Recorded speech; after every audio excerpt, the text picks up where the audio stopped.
You ask Tiger to solve. This deals with linear equations with one unknown.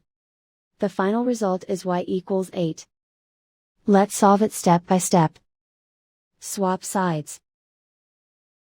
Group all constants on the right side of the equation. Add 4 to both sides. Simplify the arithmetic.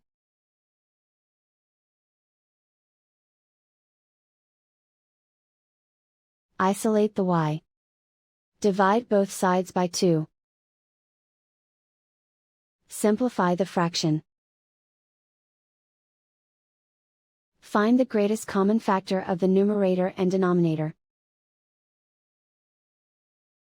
Factor out and cancel the greatest common factor.